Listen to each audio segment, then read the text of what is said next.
Good evening, everyone. It's James coming on for a little fireside chat. 7 o'clock here on the Eastern time slot. I wasn't planning on doing a live stream, but this is one that's been on me all day. I've actually been wanting to talk about this subject for quite some time, and I just finally just had to give in and do it. You'll notice I'm kind of congested. I'm hoping I can get through this without having any issues with my nose, having to blow or anything, for your sake. So we'll see. I'll try to keep this relatively short, but I just want to illustrate this point, okay? We know about the cycle of revolutions, okay? So nation A is in power, okay? Let's just go back to biblical times, right? And we can see the progression. We can see Israel, as a nation in power in the Holy Land. And then they were replaced by another power. The northern kingdom was replaced by the kingdom of Assyria, and the southern kingdom later by the kingdom of Babylon. Okay? Then the Medo-Persian Empire came in and overtook the Babylonian Empire. Then the Greek Empire came in and overtook them. And then the Roman Empire. And then the hordes of, barbarians overtook the Romans, and on and on and on and on. Okay? Every single pocket of civilization on the planet has the same cycle in place going back as far as we have written records. Okay? And the German philosopher, was he German or was he Swiss? I never can remember. Georg Hegel. Okay?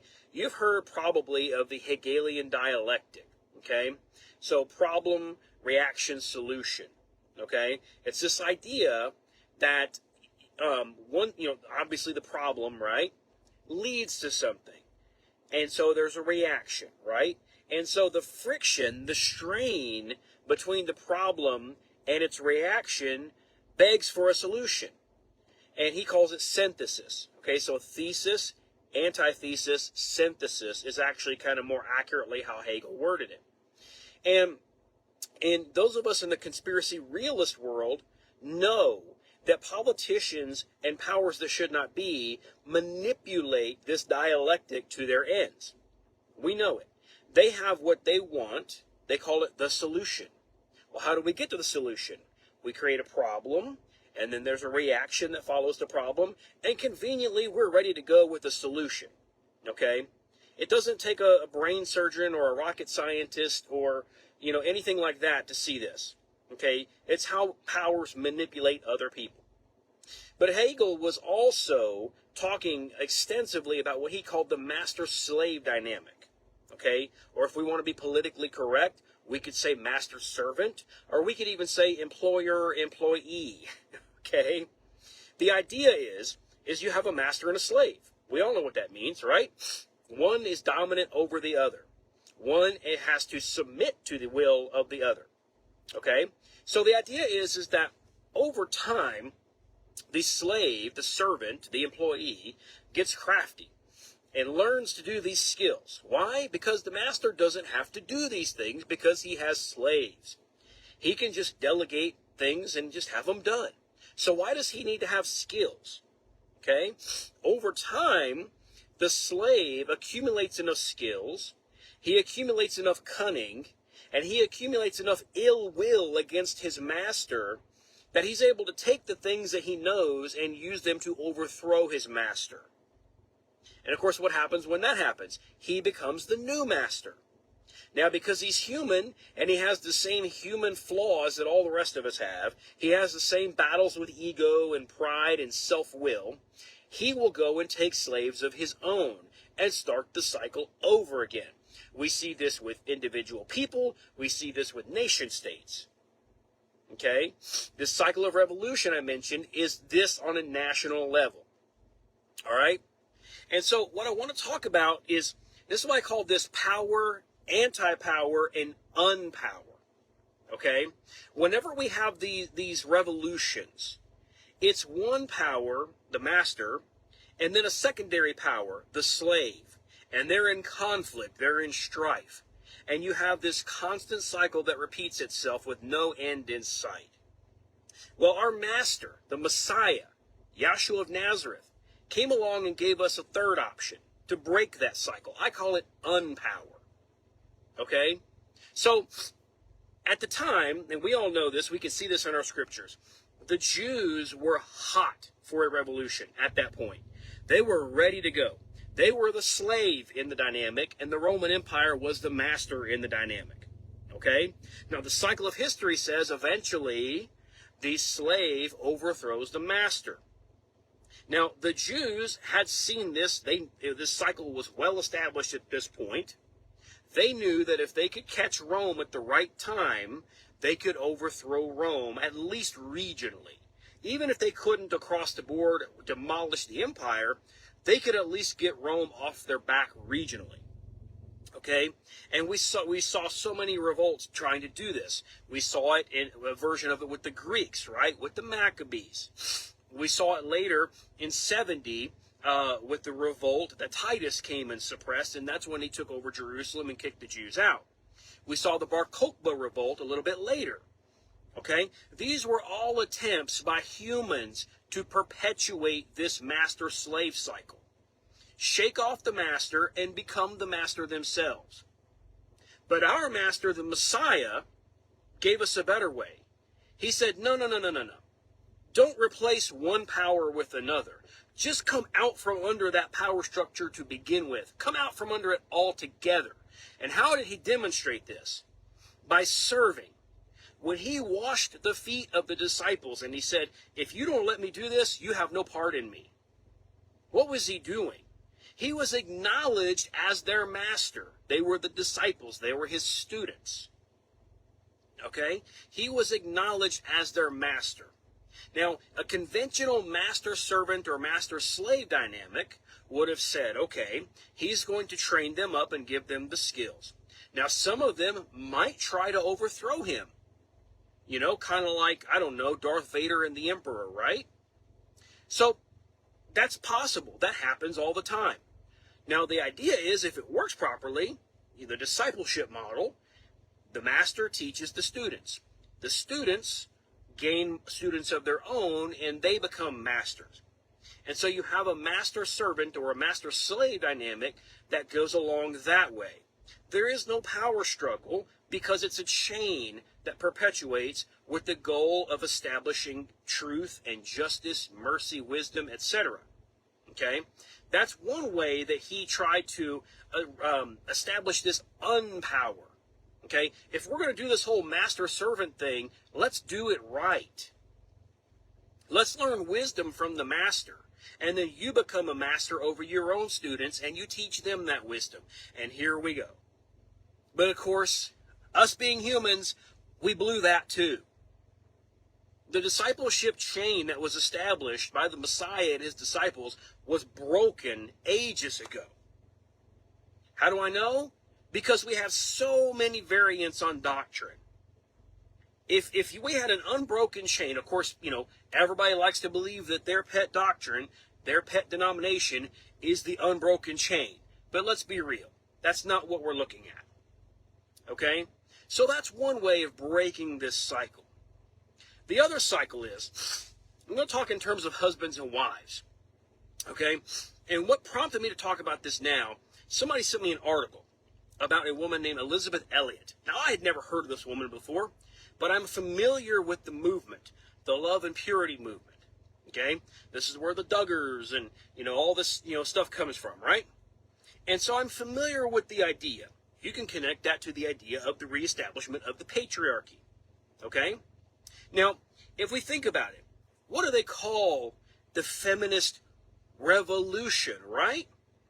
So, what are we implying when we call it the feminist revolution? That puts women, or the feminists, in the slave position. That means there's a master. From their perspective, that's the male-dominated patriarchy. Okay? Now, I'm not trying to say that's right or that's wrong. I'm saying from their perspective, that's the dynamic. So, being human beings in a fallen state, what do? They try to overthrow the master. And where we're at now is we have a feminist-dominated society.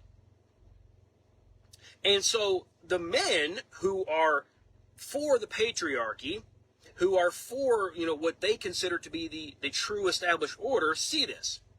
And now we've got, oh boy, we can't have this. We can't be the slaves or the servants under this feminist master. So what do? We have a masculine revolution. It's the only logical thing to do. And we're seeing this play out right now in real time in social media. We're seeing a backlash against men and their women who support this view of the patriarchy as a means to combat feminism. Okay? If we repeat this, hear me, if we repeat this, we're going nowhere. Because the patriarchy will be reestablished, which will be the new master, and then the women, these feminist women, will be back in a slave position. And the cycle repeats. Okay? So what I'm saying is, and I'm using this specific example to make this point. We don't solve the problem of a feminist-dominated society by swinging back 180 degrees the other way into a male-dominated society. Notice how I said the word dominated. Okay? Now, I'm going to sidestep here and make a point. I serve Yahweh. Yod-He-Wah-He. Pronounce it how you will. Okay? His name has the idea of essence, of life, of creation itself, being. Okay? Now, regardless of if you're a Jew or a Christian or somewhere in the middle, you will probably call him God. What does that mean? That's a divine type title. What does divine mean? He is more powerful than us. Okay? Different cultures have different gradients on what that means. If we call him Elohim, it means the same idea. Elohim in Hebrew means mighty ones. Any human being who is mightier than me, I can call an Elohim. That can be civil magistrates, it can be judges, it can be police officers. Joe Biden is Elohim relative to me. Okay? So what are we doing here? We're using titles that indicate a power structure. If I call him Lord or Adonai, same thing. If I call him Master, same thing. Now, am I saying that those things are not true? No, that's not what I'm saying. Those things are true. But the thing is, they illustrate our drive to establish a master-slave hierarchy at all costs. Okay? Now, it's my argument that the Messiah came to rectify this. And when I see Yahweh in the Old Testament, even though he does go by these titles, functionally, he does not dominate his people in the same way that a typical master-slave dynamic person will. Okay? If we read the text and we hunker down, we see him constantly serving his people, even in the Old Testament. It's not like Jesus just came along and said, hey, let me wash people's feet and feed the poor. No. Okay? Yahweh was advocating for those things in the Old Testament. Okay? Now, just like the Messiah, he was advocating for us to be the ones to do that, so that that work would be done through us and we would be good ambassadors of the Father, right? Reflecting his character to those around us. His character is that of a servant. Life serves. Life grows. Life does not dominate. Life in and of itself does not have a master-slave dynamic. This is why we have symbiotic relationships in nature. When you have a symbiotic relationship, it's not a master-slave. It's codependent. I didn't say co-equal. I said codependent. If I'm going to go back to men and women are clearly not equal. But I do believe they were designed to be codependent. Okay? So where am I going with this? If I have to tell someone that I'm a leader, what does that say about me as a leader? Not a great one, right? So if I want to present myself as a leader, what is the best thing for me to do? We see this in movies and we're like, wow, that's a great story. Wow, what a great lesson. But we struggle to implement it in real life. A true leader gets in with the people they are leading and they serve them. Somebody told me a story. I forget who it was. It was a year or two ago. about this CEO, multi-million-dollar business, and he was getting ready to retire. He was going to give the business to his son and just set him up. You be the CEO. The whole thing's yours. You run it. Now, yeah, that's a sweet deal. Hook me up, Pops. But the son said, no, don't do that. You hire me on as like, low guy. Start me off like in the office pushing papers or something. Okay? Give me a chance to learn the company. Give me a chance to work myself up. And then by the time I get to the top, to CEO level, I can properly run the company. What was he doing the whole time? He was preparing himself to be leader of the company. He was serving the company, not dominating the company, not lording over the company. He was sowing goodwill among the employees by working among them and being human in their midst instead of some, Gucci-wearing CEO or Hugo Boss or whatever your brand of choice is, right? This is the thing. If I'm talking a man and a woman in a relationship, a married relationship, we talk about submissiveness and how the wife is supposed to submit to the husband and the husband's supposed to submit to Christ and all this stuff, okay? That sounds all great. But when we go to implement it, we fail miserably because we're thinking of it in terms of master-slave. We're thinking of it in terms of one person is more powerful than the other. When we look at all these comic books, the whole thing is power structure. Right? So, somebody has more power than another person. Like, I don't know, Thor has more power than Black Panther or like whatever. Right? And this is the whole thing. It's all about levels of power. And that is what we have been indoctrinated with as a society. And this is where I advocate, and I believe my Messiah advocated, not for power, not for anti-power, but for unpower. Step out of that cycle. I've said this before, as a man, the biggest show of strength that you can possibly do is to voluntarily make yourself vulnerable to other men. Why? That goes against our instinct. It's not natural. To have the self-will and self-control to voluntarily lower yourself among other men is a risk. It's a risk. But when you're able to do that, you show confidence in yourself as a man and your ability to handle yourself. Okay? So it's like, if I'm in a marriage, okay, I don't feel threatened by my wife. I don't need to dominate her. I don't need to lord over her. What do? I serve into her. I help her with things. I don't come home from work and sit on the couch and demand that she come take my shoes off and be my servant. This is the thing. Agape love, exercised through servanthood, is not a normal, natural human thing. We have a natural amount of kindness. We have a natural amount of compassion, basic human respect and dignity, those things. But going above and beyond into this type of agape love servitude that was modeled to us by our Messiah is not natural. This is why we have the master-slave dynamic. That is natural to us in our fallen flesh. But when I serve into my wife, and she sees me lowering myself, serving, it shows how to serve. The children see it. This is something I've had to learn over the years.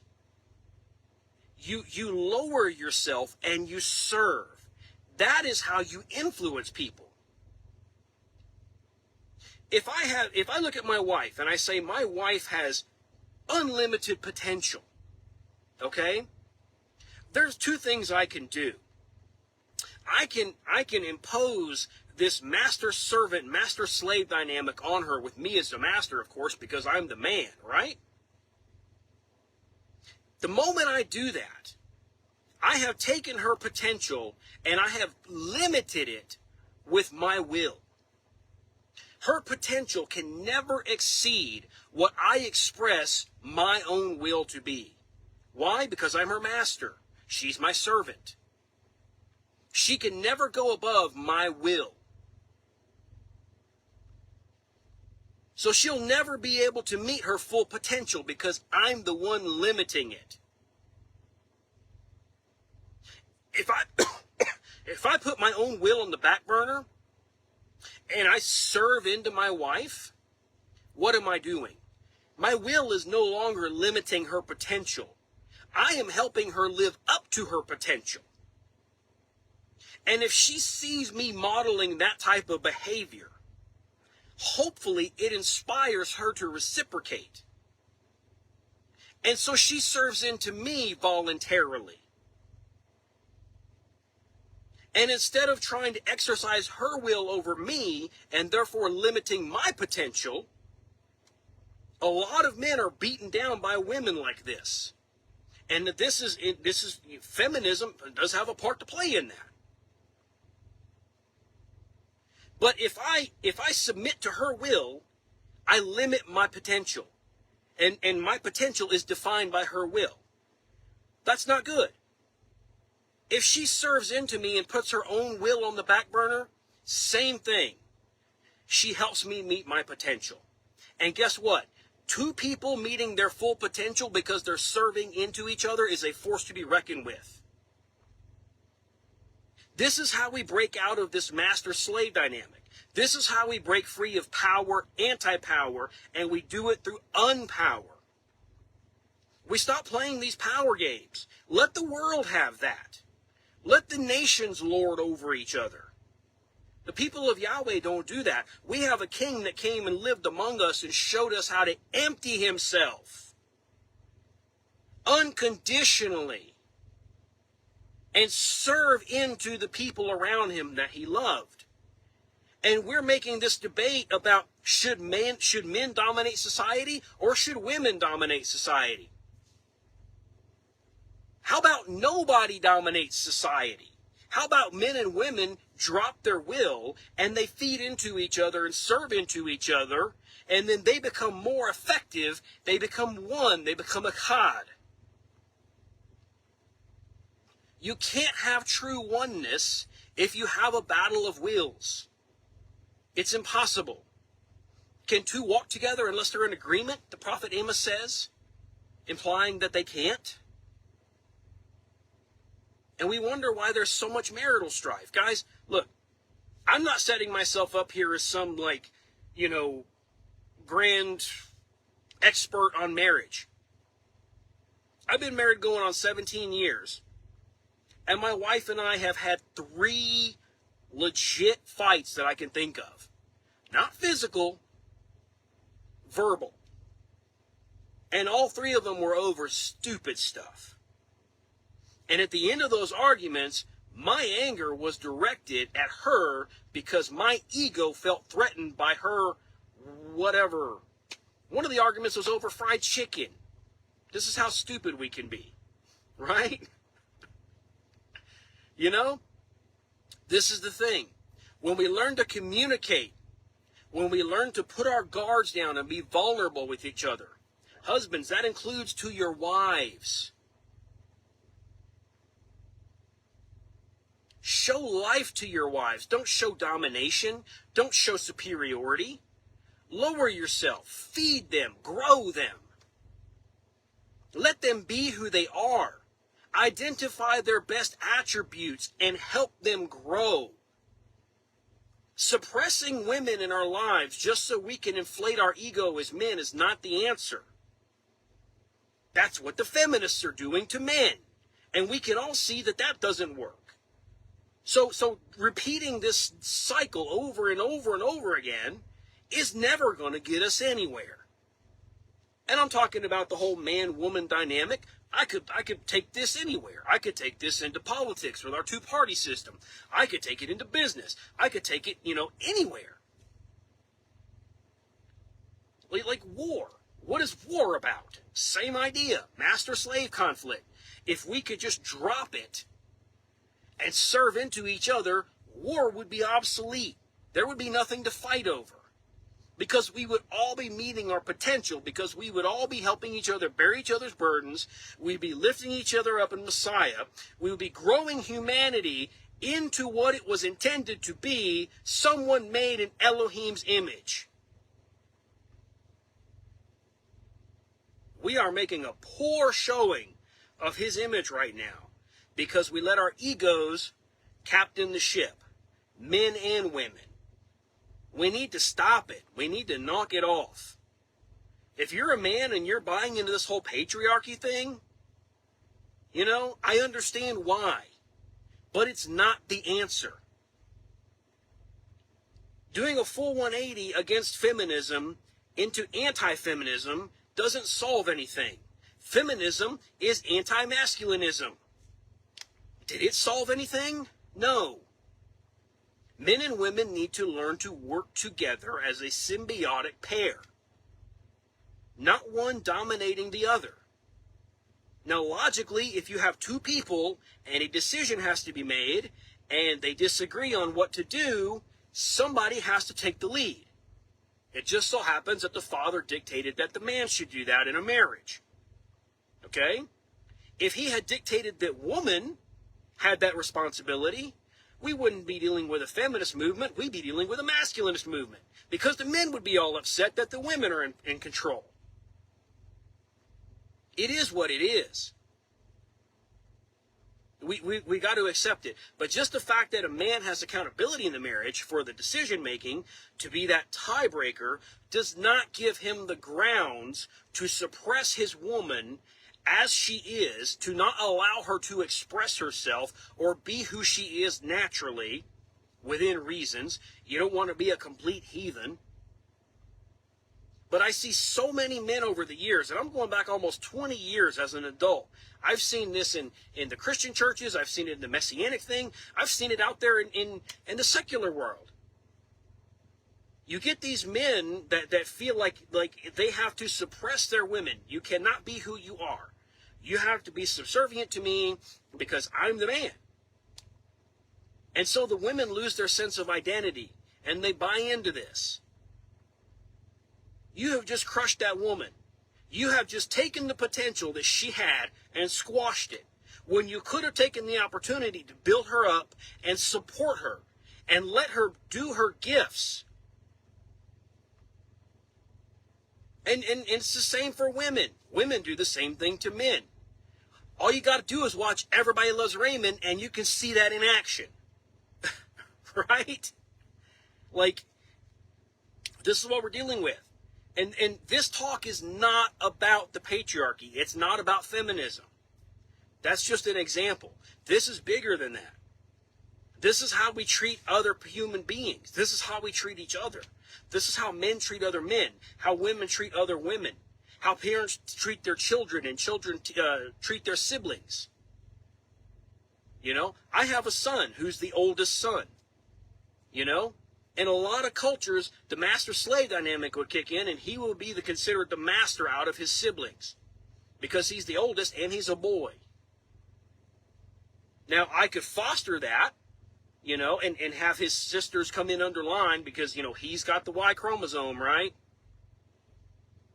But I don't. I teach them to work together. I teach them to build each other up. I work with them, and so does my wife, to identify their own personal strengths. What are your giftings? What does your personality bring to this world and make it better? We're going to help you do those things. We're going to help you lift up in those things. And we're teaching the kids to do that with each other. Now, they're kids, so are they learning the lesson as fast as I would like? No. But the hope is eventually that they will, if my wife and I consistently model it for them in a way that they can see, and a way that they can see bears good fruit. It's unpower. Unpower is the most powerful power we can unleash on this planet. And we don't do it because of our fallen nature, which is understandable. Our fallen nature hinders us in so many ways, but it doesn't have to defeat us. Our Master gave us a better way, by serving us. I'm going to leave it at that, guys. I'm going to go blow my nose. Sorry, guys. Thank you guys for tuning in, as always. I don't do these as much anymore, for whatever reason, but I wanted to come on and talk about this because I do think it's important. And I think that this whole dynamic is crippling the body of Messiah. And I think that it's something we've got to be honest about each other, honest with each other about. And if we can work together on this, and if we can actually serve into each other, even those in positions of leadership, oh no, heaven forbid that happens, right? That's exactly what's supposed to happen. We might just have a shot of righting the ship here. So good night, everybody. Love you guys, as always. Yahweh bless.